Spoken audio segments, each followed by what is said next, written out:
here is the Speaker's parade right now. The man carrying the mace is the Sergeant at Arms, Kevin Vickers, surrounded by his security team. He does this every day carrying the mace. Those people who think it's a ceremonial position now know it is not. Kevin Vickers, let's listen to the applause he's getting now, as he's now hailed as a hero for his activities yesterday.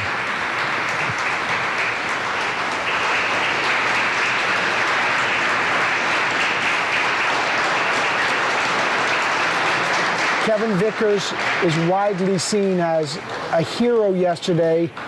He was the man reportedly who, alongside another officer, shot and killed the suspect.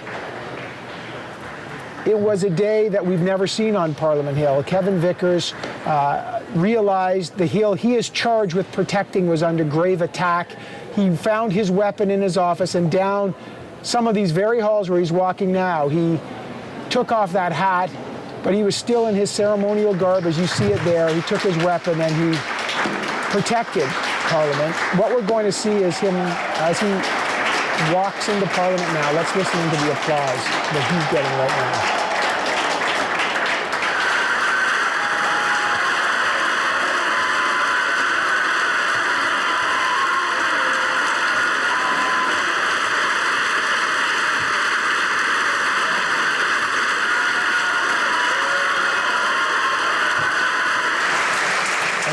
Tribute to the Sergeant at Arms, who MPs regard as a hero for gunning down the suspect. And applause also for his entire security team. So, Ambassador, as Lauren noted, and as we all know, you came into the consciousness of most of us in the room on October 22nd, and people want to hear about that, so I will ask about it later. But you had a long career before that, and you played a leadership role in issues of public importance on numerous occasions throughout your career as in the RCMP. One issue, of course, that's facing all of us in Alberta, all of us in Canada, but particularly here in Alberta, is the issue of reconciliation with Canada's Indigenous peoples. You told me yesterday about two events in your career, one when you were a young RCMP officer, one when you were more senior, that it struck me that our friends here today would like to hear. So would you tell us about those stories, please? Well, first and foremost, I just want to tell everybody here how honored and exceptionally humbled I am for your presence and coming out to see me. And Ian, just one thing, if I want to answer any more questions, it's Kevin, not Ambassador. That's a deal. Yes, Your Excellency. I get to the issue, yeah. As a very young member of the Royal Canadian Mounted Police, I was stationed up in the Northwest Territories among the Dene Nation. It was my most favorite time of my entire career in the police. I left my heart with the Aboriginal people, and at that point in time, I was exposed to lots of violent crime, lots of tragedy. But I think what struck me most, each summer, we'd have treaty days, and I'd fly into these different communities, and this one particular day, I had to pick up a deputy minister from Indian Northern Affairs to take him up to Snare Lake. But first, I had to stop off the Royal Bank and collect a briefcase full of $5 bills. Picked up the deputy minister at the airport, back down to Tarmac Airways, and we land in Snare Lake, about 150 miles north of Yellowknife. I set up basically a picnic table with my briefcase of $5 bills and the band list, and the community lines up, and proceeded to hand out the $5 to each member of the community.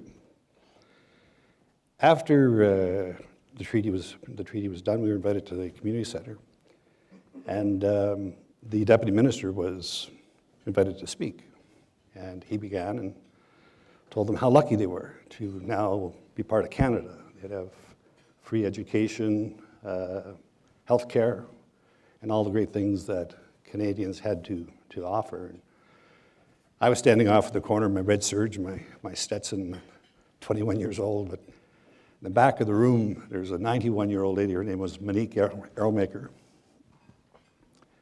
And she had her kerchief over her head. It was a very warm day in July, but she had a jacket on. her skirt right down to her ankles and moccasins over. And she had a cane, and all I heard was like, and the room absolutely fell silent. It seemed like take her for ages to get up to the front of the room. And she reached down into her bra, and she pulled up a medallion. And she started with the most graceful language I've ever heard. My father signed that treaty. And that treaty was a treaty of peace and friendship. But as long as the sun rises and the rivers flow, this land is our land. Thank you very much for your $5. Thank you very much for coming here today and sharing with us our community feast. And I think at that point in time, I really realized with the sincerity and grace of which you spoke, that Canada was going to face many challenges in the future with regards to First Nations people and our land and resources. Of course, later on in my career, having spent 10 years in the Northwest Territories, I had a chance to use the things that I known there in a place in New Brunswick called Burnt Church. Tell us about the Burnt Church. Many people, I think, won't remember just how dramatic that was. Burnt Church in the year 2000 was, it was not to the level that Oka crisis was, but it was still a very serious crisis. It made national news every night. The people of Burnt Church would have fished lobster in August since time beginning. And they continue to do so on this particular year. And of course, the Acadian people felt very, very threatened for their livelihood. The Acadian people would take the law in their own hands, come across from Basin and Bay de Vin, and there would be violence on the Miramichi Bay. Fisheries and Oceans went out one night and arrested 7, 8 young Aboriginal fishers and brought them in. But the Community Burnt Church had prepared for this, and actually we, the RCMP, had intelligence that issues could arise. And they had brought warriors in from Oka, from Ipperwash, from the United States, and they brought up 2 cars filled with oil onto the main highway, set them alight, and the crisis was on. We very quickly were able to set up a detour around it, so the public safety and convenience was not that touched. But that night I sent down 2 Aboriginal members in plain clothes with 2 big jugs of Tim Hortons coffee and donuts, and I said, well, the next day everybody wanted me fired, rule of law, the breaking the law. Bernard Lord, the Premier, called the Commissioner of the RCMP. But in any event, we're able to just get people to hold off and wait, and we just kept dialogue. And I remember one of my bigger challenges was in the RCMP, we'd have emergency response teams and TAC teams, and every day they would come in and Inspector Vickers, we can do this, we can do that, and obviously with concurrence from my superiors, I said, no, we're not doing that. In Canada, we can problem solve this, a toolbox approach. There's all kinds of tools in the toolbox. There's, negotiation, facilitation, collaboration, communication, and yes, enforcement is a tool in the toolbox. But if we go there, it's just going to be degrees of losing. The crisis continued. Actually, the warriors themselves took the barriers down a few days later, and then the troubles continued on the water that summer. But I had a brilliant young sergeant at the time, Francois Bedell. And we were talking one night, and we said, we really ought to do some proper research here on Burnt Church. And sure enough, Francois went to work, and he found a letter written by Colonel James Murray in 1758 to Wolfe on the Plains of Abraham. And he says, in allegiance to your orders, we have sailed into Miramichi Bay and got rid of the Frenchmen in 2 of the communities. But the 3rd community, the Indians have taken them in front and hidden them from us. And we burnt everything to the ground, including a beautiful stone church, Burnt Church. And as you go into the Acadian community of Nigawak, you go over a little bridge, over a little river. Rivière de Caché, River of the Hidden, is where the Indians would have hid the Acadian people from the English to protect them from the English. So we took that letter one night down to an arena where, again, the Acadian fishers, and God bless them, they really felt their livelihoods were endangered and wanted action taken. And we read that letter out loud to them and explained to them in French, la raison pour laquelle vous avez survécu comme un peuple, c'est grâce aux autochtones de Bird Church. And it was a realization, a real realization of for everyone. Fisheries and Oceans kind of joined this measured approach with us, problem solving versus enforcement.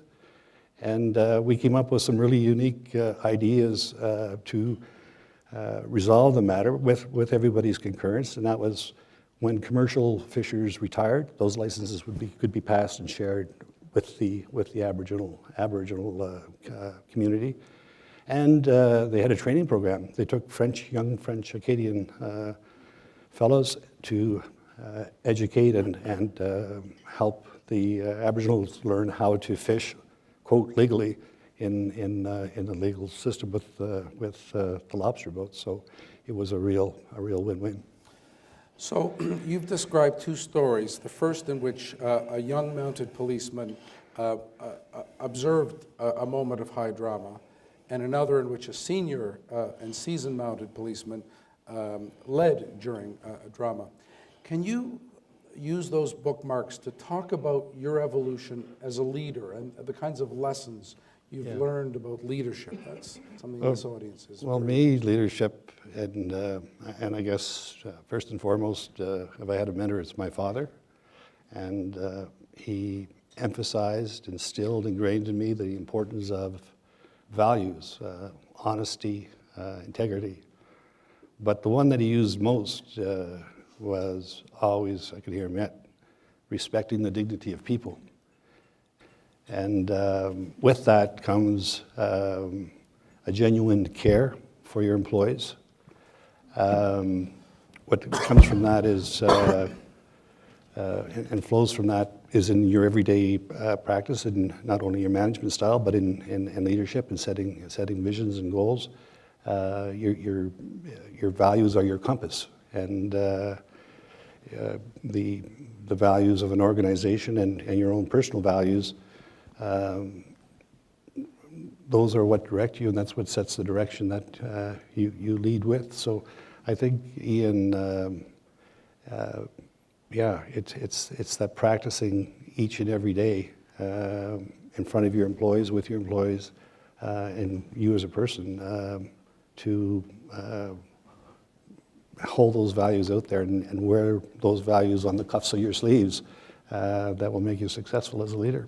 When you joined the RCMP as a 18-year-old, you wanted to become a cop. When did you become conscious that rather than just being a police officer, you were becoming a leader? Do you remember becoming conscious of that at some point? I remember I started becoming very successful in obtaining confessions from men who've killed people. And I've taken confessions from 17 men who've killed people. And I attribute that success again to my father and teaching me his values. And each and every time before I opened up the door to go into a homicide interview room, I can hear him yet. Son, regardless how repulsive the crime, you respect the dignity of the person. And I remember this one young boy, Michael Crawford. I was about 3 hours into the interview and it was going nowhere, but I got him to talk to me about his youth. And then tears welled up in his eyes. And he gave me a story about being sexually assaulted as a young boy. And we got that off the table. And not long after, he confessed to the homicide. I walked out of the interview room, and by this time I was building a bit of a reputation for myself, so there'd be maybe about 20 or 30 members of the RCMP watching the interview on a CCTV camera. And I walked out the door, and they all wanted to high-five with nothing but pejorative words and swear words. You got the bastard, and on it went. And I remember then just stopping and saying, guys, we're better than this. This is about respect and dignity. As he committed a serious offense? Yes, he has. We have a court system that will look after that. But let's raise the bar here. We're better than this,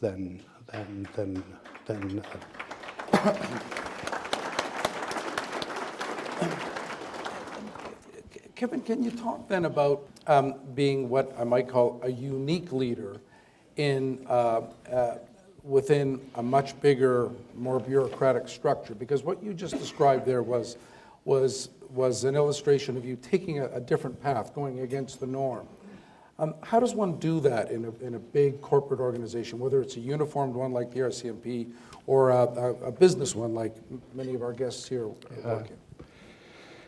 In the House of Commons as Sergeant at Arms, I had 1,200 employees, professionals, architects, engineers that looked after the renovation of the buildings, right down to the janitor, people that serviced the buildings. And one thing that I did, at least once a month, maybe once every 2 months, I had a janitor's uniform.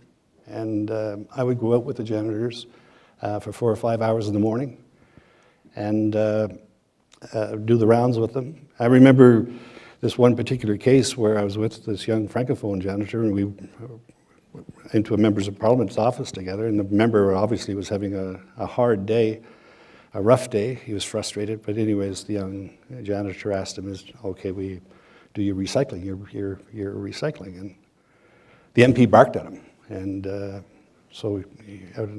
I said to him, he spoke French, and so I asked him in French, does this happen often? And he said to me, "Sergeant d'armes, je suis seulement un janiteur." And I just stopped.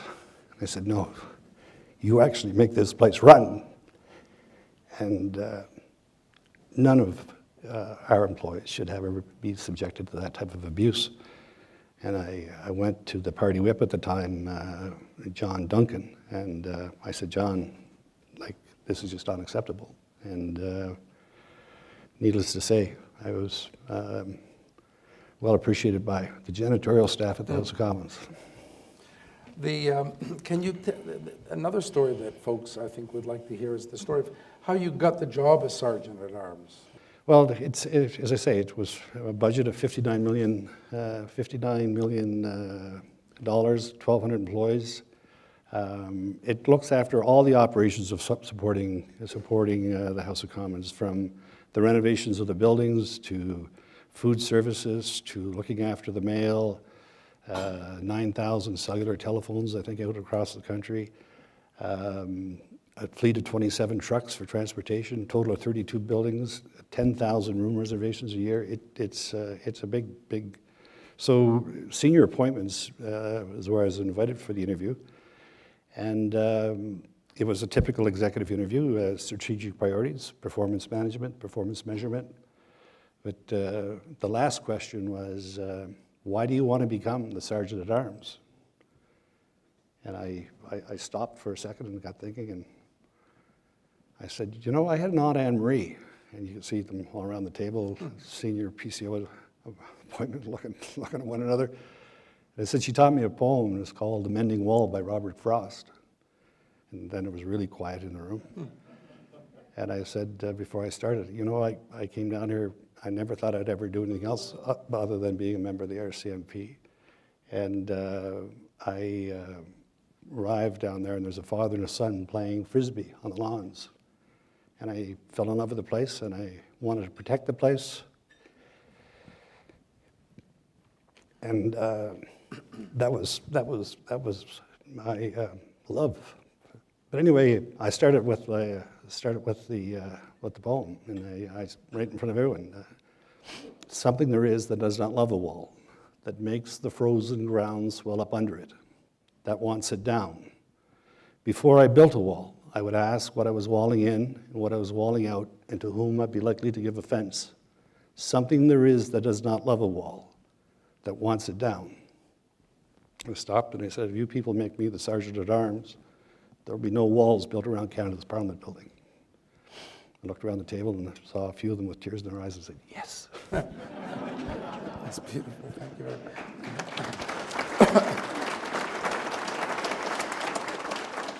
Well, Kevin, if I may, can we move to October 22nd? Yeah. Because that is how you came into our public consciousness, most of us anyway, and it's something I know that people here would like to hear about. So would you tell us about that day as you saw it and as you experienced it?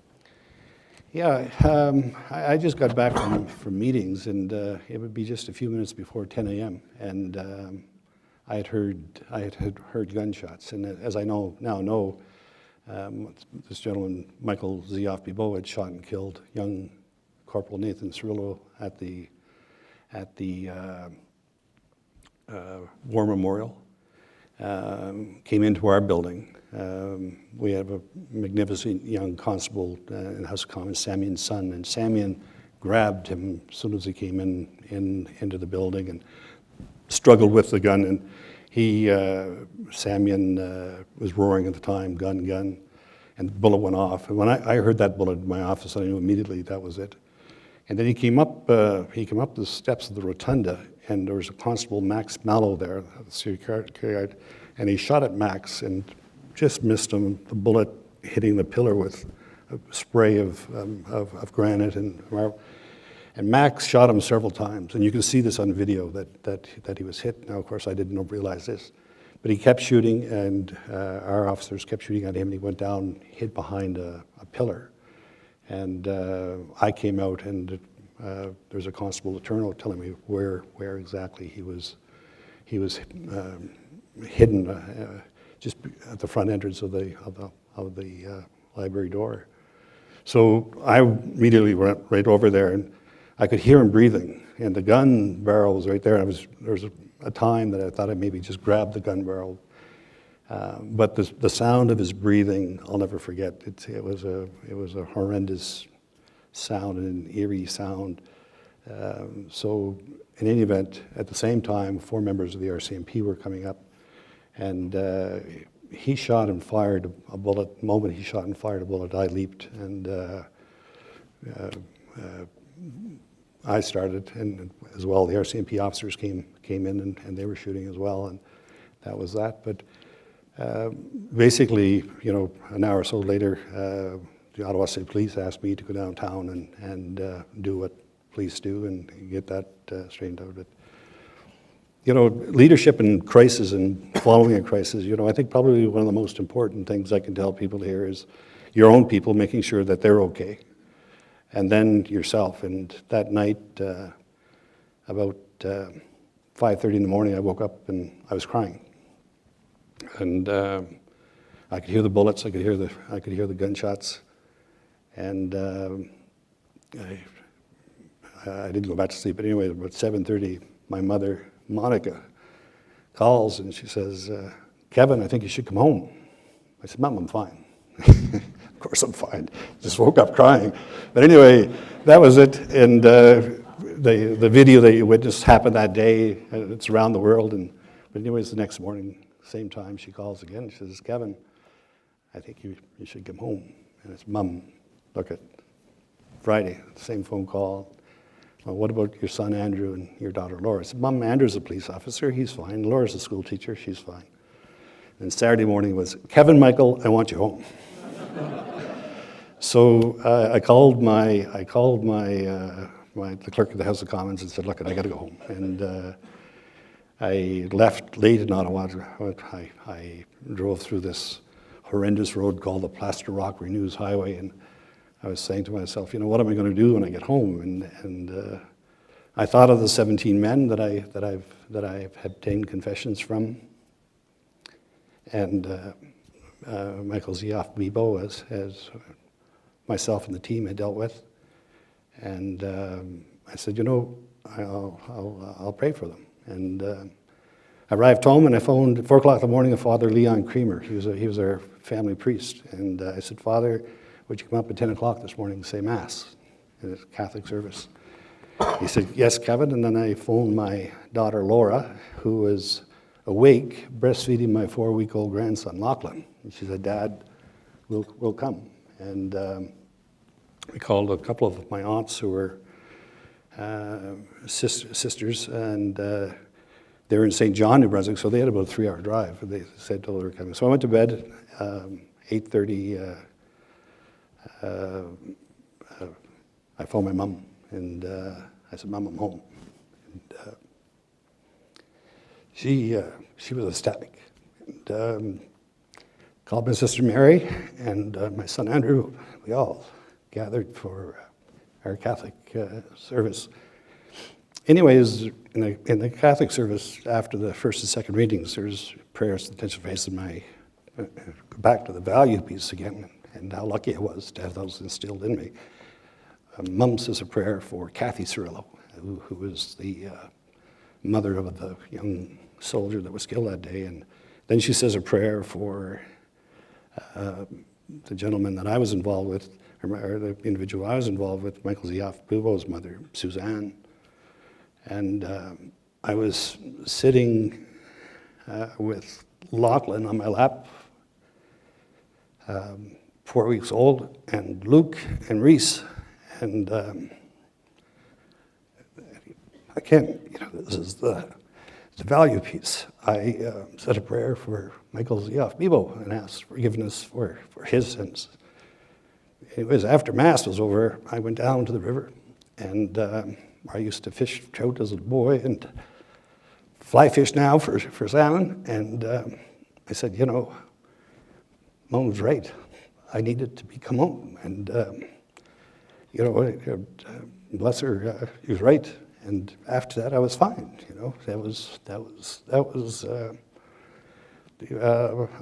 smart thing. And, you hear people suffering from post-traumatic stress syndrome, and I go to bed at night and I'm asleep before my head hits the pillow. And I actually, in fact, I received an honorary degree at Mount Allison University, and went down to give the convocation delivery. And I don't know what they were expecting from the sergeant at arms who was involved with Michael Ziaf-Bubo, but my speech was on the importance of mothers, and that telling the students that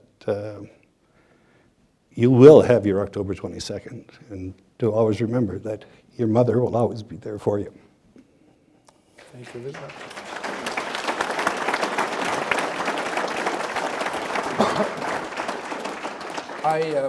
I can't imagine a better a cue on which to begin the Q&A period. So I'm going to invite Lauren to come back to moderate the question and answer period. Thank you very much. That was very moving. But Kevin, I'm going to ask you to finish a story, okay? Because I've heard this story before. That young man up in the north who you took the confession from, you then ran into him in the court system, right? Do you remember? Can you finish that story? I was talking to a Queen's Bench Justice last night who actually was the prosecutor on this case. It was Michael Crawford, and Michael was the case that I referred to earlier, where he admitted to me of being sexually assaulted as a young boy, and then we got the homicide confession. But my practice was, after getting a confession from these individuals, stay in contact with them. I would visit with them, ask them if they needed books, anything that I could do to pass on messages or whatever, and you build up a bit of a rapport. But anyways, the voir dire, his stepfather was quite wealthy, and he hired a very reputable lawyer by the name of Hirsch Walsh. Well known to many people in this room, of course.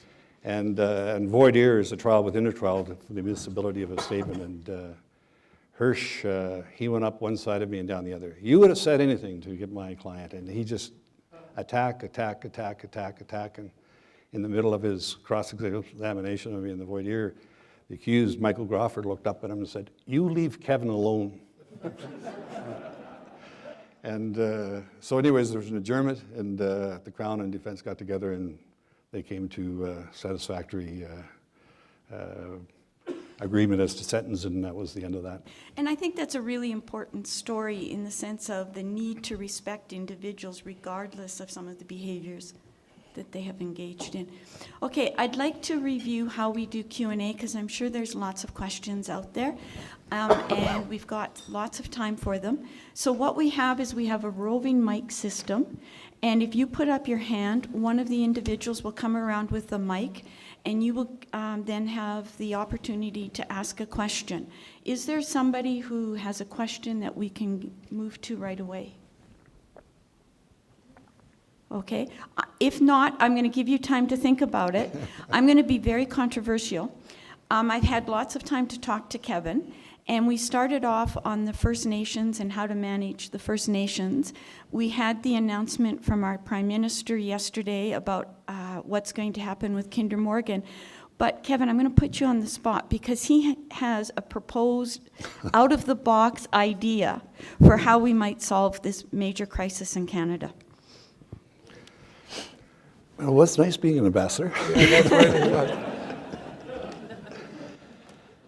No, I think with First Nations, in dealing with First Nations, my experience with First Nations, you really have to get outside the box. You have to get out of traditional ways of thinking and think truly outside the box. But Pearson International Airport is a very successful privately run enterprise now. A consortium looks after Pearson. It runs everything. The government is back from it. It's controlled by a private enterprise, and away they go. So I guess if somebody asked me a question hypothetically, what I would propose? I would propose the government of Canada sit down with the Aboriginal First Nations, give them the mandate, build, own, and run Canada's national pipeline. And my sense is, for my dealings, I think there would be an appetite where the First Nations people would be in agreement, and not only a Kinder Morgan pipeline, but also an East Coast pipeline as well, given it's their territory, it's their sovereign territory that it crosses. And I think if you came up with a suitable pricing mechanism for the maintenance and utilization of their national pipeline, that might be an answer to a lot of problems. Okay, thank you very much. Questions? Okay, then I'm going to keep going. Oh, we have one? Yeah, the Okay. surprise guest over here. Kevin, you're now an ambassador, and I wonder if you could talk a little bit about, because your whole career has been about making huge impact where you are. Are you able to make an impact as an ambassador in Ireland? Well, there's all kinds of ways you can make an impact. There's a gentleman here from Vermilion. I was in Dublin maybe 4 days, and Vermilion and Shell came to see me, and they built this magnificent refinery and developed this natural gas field off the northwest coast of Ireland. But the bureaucracy within the Irish government kept putting challenges on environmental concerns. Vermilion, this is public, they had over $1 billion worth of investment in the project. So that was on a Thursday. They came to see me, and I had just arrived in Ireland. On Saturday, I was invited to an Irish fun dinner in Killarney. And so I went to this black tie dinner and just arrived in Ireland, and their Prime Minister was there, their Irish Taoiseach, and he sent some of his staff over. He'd like to have a photo taken with me. And so I said, sure, I'll have a photo with the Irish Prime Minister, the Taoiseach. And so I go over and shake hands with him, and I'm kind of intimidated, new on the job. Here's the Irish Prime Minister, so I shake hands, and the first thing I say to him, there's a company from Calgary, Alberta called Vermilion, and they're frustrated about getting the go-ahead to operate their natural gas field and the refinery. And he leans over to me and whispers in my ear, he says, Kevin, you tell them by the 1st of December, everything will be fine. That was easy. I called Vermilion guy on Monday morning, and I said, yeah, I met the Irish Prime Minister, the Taoiseach, and told him your concerns, and he told me, no worries, it'll happen on the 1st of December. And there's silence in the phone, like yeah, right, yeah, They got the go-ahead on the 1st of December, and it went. So, yeah, you can make all kinds of different impacts. And there's been other very interesting situations with Canadian companies that are running into issues, and it's back to burn church, getting people around the table and breaking bread and facilitation and hearing both sides. And, you know, people, sometimes as you stop and listen to one another, good things happen. So I really enjoy that part of the job. Other questions? Okay, the mic right there. Good morning. Kevin, I just want to thank you first for your vulnerability. I really appreciate your willingness to open up and share some stories that were clearly left a large impression on your life, so thank you first for that. My question has to do with the work that came after this crisis that you faced on Parliament Hill. Clearly, this was a large moment for the people in that place, and as Sergeant at Arms with a large team of people who go to that place every day and who have connections to it, what steps were taken to address this moment and then to move on beyond it, to reframe or rethink about how life and work is happening on Parliament Hill? That's an excellent question. You know, I think all of us, you know, if there's ever a good case for planning, crisis is, and particularly this case, is a good case for good planning. And at Parliament, we had what's called a master security plan, and the strategic pillars within that plan were prevention, detection, response, and recovery. So basically, it was the recovery piece that your question refers to. And first and foremost in that recovery piece is your people, making sure that the people that have been exposed, and those, especially those who are immediately exposed to the incident, get the right help, get the right counseling, get them mended.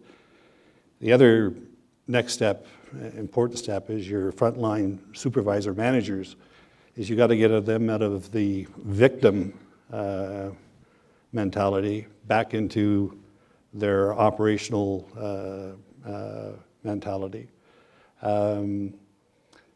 Obviously, you do a great analysis operationally. You know, what did we do well and what did we do wrong? It's a crisis, and I don't care how much training, practice, whatever. If you're in a crisis, there's going to be things that go wrong, and it's to identify those things. But conveniently, for managers and executives, after a crisis, they want a real in-depth review of operations. But how did management respond during that crisis? How did the executive cadre of the organization respond during? So there's got to be a real good review on not only on an operational level, but on the managerial and the executive level, like how did they respond in that thing, you know? And then there's going to be a myriad of things that you're going to realize that could have been done better. Sometimes crisis, you know, there's a silver lining in every cloud. Gives you an opportunity to strike when the iron's hot, like we had been before the Board of Economy at the House for years, trying to get money for our emergency notification system. So everybody's cell phone would be alerted if ever there was an attack or an incident, and it just kept being pushed off and pushed off and pushed off. But now they have, you know, a state-of-the-art, world-class emergency notification system at the House of Commons, and that's just one small example of many improvements that took place after that the fact. But it's project management. It's identifying all the issues. You know, having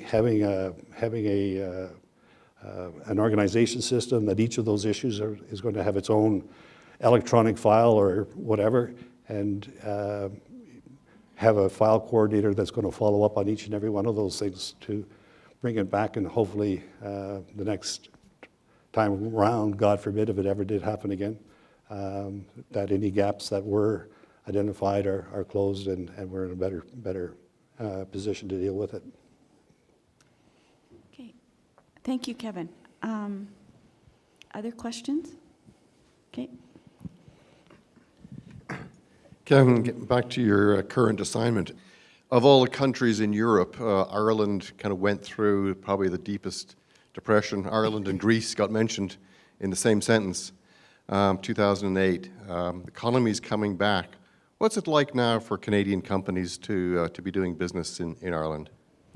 Well, it's an incredible growth of Canadian companies. When I arrived there 3.5 years ago now, we had 35 companies in the Irish Canadian Business Association, and there's 90 Canadian companies there today, and major companies. Your colleagues, Irving Oil, had just bought out Ireland's only oil and natural gas refinery, and with plans to expand in Ireland. TELUS from Calgary here has bought a major company that deals with client service for electronic help, a company called VoxPro. We have a lot of Canadian companies that are being attracted to Ireland because Ireland has really done a good job in educating its workforce. They have so much talent, especially in the technology side, that there's Canadian companies that are deliberately coming over because that type of resource base is just not available here in Canada. So yeah, at the year of Brexit, the gross domestic product in Ireland was $200 billion. Last year, that was $280 billion. This is just over a year and a half. And this year, they expect over $300 billion for gross domestic product in Ireland. So nobody's saying anything, but the boom is back. Traffic, at supper hour, you can't move. It's gridlock in Dublin. The restaurants are full. You can't, if you don't make a reservation for a restaurant in Dublin a day or two in advance, forget it. You won't get a spot unless you want to eat after 9 o'clock at night. And the other great thing about Ireland, it's one of the only EU countries where the official language is English, so you can do business in English, and it has the same legal system as Canada, the same common law legal system. So Ireland is a great place for Canadian companies wanting to access, like it's a first step to coordinate getting into the European Union. It strategically makes a lot of sense. Thank you. Other question right over here. Kevin, I just wanted to say it's an absolute honor to hear you speak. I think you're a true Canadian hero, particularly as it pertains to your values. And I'm just going to ramble. Hopefully you can make sense of this. But I think we live in a bit of a world now where fame trumps values. And you were in a situation where your values led you to a point, and then fame found you as opposed to you seeking fame. So I just be interested to hear your comments, particularly for the young students in the room, on how fame and values maybe are being confused, and through your lens, how you would cope with those two, and where the importance should lie for how one directs their career and how they should approach or deal with these things. Another great question. And I'm going to answer it this way, and I hope it does answer your question. Craig Oliver is a great friend of mine, a CTV News guy, and Craig kind of, after this, kind of coached me, mentored. He said, basically, Kevin, just stay away from the video. And I've never have given a face-to-face interview with the media. I've not done it. But one of the things he did recommend, he said, Kevin, just follow what Sully did, the guy that landed the airplane in the Hudson that day, and he'd be a real good example for you to try to mimic and lead. But one of the things that Sully did do is he went and received the Simon Wiesenthal Center Medal of Valor. And sure enough, a few months after the incident, I was called by the Simon Wiesenthal Center and asked if I would accept their Medal of Valor. And I did. They flew me over to Beverly Hills in California. They had a big night and presented me with the Medal of Valor. But there was a second recipient of a Medal of Valor that night, and it was given posthumously, because about 4 weeks after my incident, a young Israeli soldier or a police officer responded to an attack at a synagogue where Israeli citizens were being shot and killed, and he himself was killed. But he made heroic efforts to try to stop the perpetrators. And as it just so happens, just a week before that, his wife delivered their first son, and they had just been married a short while. So they presented this lovely lady the Medal of Valor, and this is what she said: "I do not hate these men. I do not seek vengeance nor revenge, for I want our son to know the power of forgiveness and the weakness of hate." And, you know, that message is something that has stayed with me ever since. And to answer your question, you know, I think, you know, there's an heroic guy, gave his life for his country, but the everyday message of you know, of his wife and his young son is one of peace and one of forgiveness. And so yes, you know, heroes here, but values there. You know, I just thought it was a great message and something that'll stay with me for the rest of my life. Okay, I think there's a question right here. I'm sorry, I can't see for the light. Kevin, taking you back to your Vermilion story for just a minute, and somebody who in 1980 owned 10% of Trans Mountain Pipeline and lost it at the first Trudeau, do you expect that our Prime Minister will stand up on May the 31st and say the pipeline will go? Listen, I have no idea. We're in a you people really wanted me to get fired, I guess. No, look, I really don't know. It's as I say, I think that value piece that I've been preaching and thinking outside the box, not allowing one another to become angry, which you know, is very easy to do, whether you're you know, a extremist environmentalist or an oil executive. It's about sitting down and going at it and going at it and going at it until we come to some type of solution to get Canada's resources onto the world market. And I'm confident we will get there. Canada, if it can't happen in Canada, it can't happen anywhere. It's our history. I always think of the very beginnings of the Northwest Mounted Police when Sitting Bull and the 6,000 Sioux came back across the border with having butchered Colonel Custard and his 258 troops. And you know, it was just through persistence and calm negotiation over a period of time that they went back and faced justice in the United States, and faced the system in the United States. So it's our history. It's ingrained in us to come up with solutions through a measured approach, through respecting one another, and I'm hoping perhaps over idealistically, but a solution will be found for that. Okay, one last question right here. Thanks, Kevin. It's been a real pleasure to hear you speak, and I appreciate the openness and the emotion that you've shown in describing your career. I was wondering if you could speak a little bit about how you've developed yourself as a leader throughout your career, speaking to some of the younger leaders in the room and maybe offering some advice on how they can develop themselves as they progress their career in leadership. And maybe as you answer that question, if you could just highlight how these crises have been crucibles that help you shape who you are as a leader and help you develop as a leader.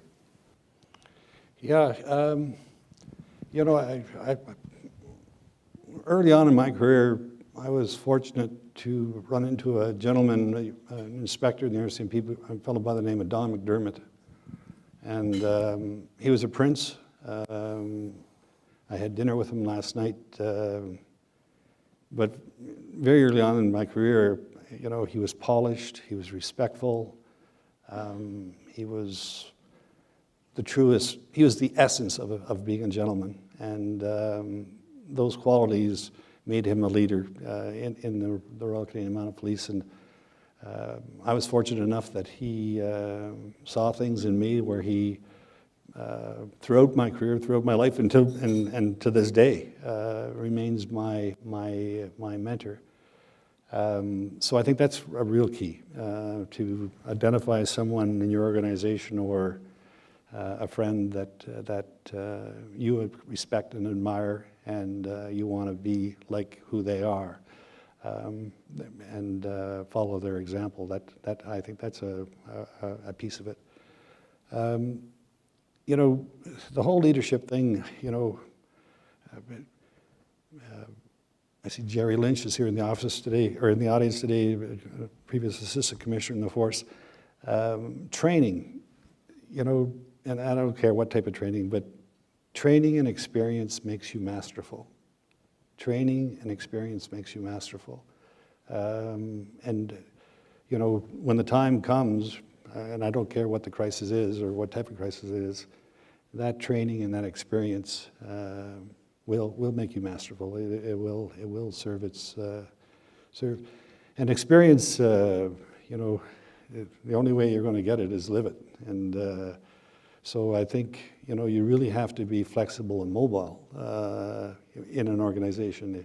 You know, if your company is based here in Calgary but has offices around the world, and you say, no, I'd like Scenic Acres and Canada Olympic Park and Banff, and I don't want to give that up. Well, there's a price for that. You know, yeah, you can be a very great employee and have a great career in Calgary, but if you want to climb the ranks and be a leader of that organization, there's a very good chance that you're going to profit by being flexible, being mobile, and getting out. And the singular smartest thing I ever did in my life was join the Calgary French Theatre Society. I was 36 years of age. I couldn't speak a word of French. I'm from New Brunswick. I couldn't speak a word of French. They have what's called a Medical Examiners Act here in the province of Alberta. So I've been to something like 400 autopsies out in Bowness down the road here. And my wife, Anne, at the time said, Kevin, you got to do something and get away from that. And so that's what I did. I went over and I joined the French Theatre Society. Every day I went up to the University of Calgary. There's a lovely lady there at the French Center, Eileen Loca.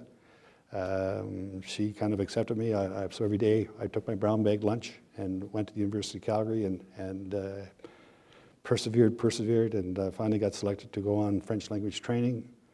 And it totally changed my life. Like, and it's another world. It opens up a door, and you're literally, when you speak in a second language, you move into another world.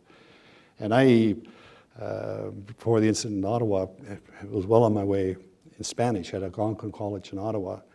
So that's another thing. And you may think, like, you know, my career is in Calgary and I'll never leave Calgary. Why would I ever want to waste time learning another language? I tell you, the smartest thing you can do, especially in today's world, is learn as many languages as you can. Thank you very much. And with that, I'm going to bring to close this session, except I just have one last wish. I know how important it is that you're in Ireland. I wish we could clone you and bring you back to Alberta and help us resolve some of our crises here. But having said that, I would like to thank both Ian and Kevin for an incredible conversation. Ian, you wove through the stories and did a fantastic job of highlighting those points. And Kevin, I think we're all walking away with a new thought about how we can improve ourselves. With that, I think Kevin is available and Ian is available for people who would like to ask questions or have a comment with them.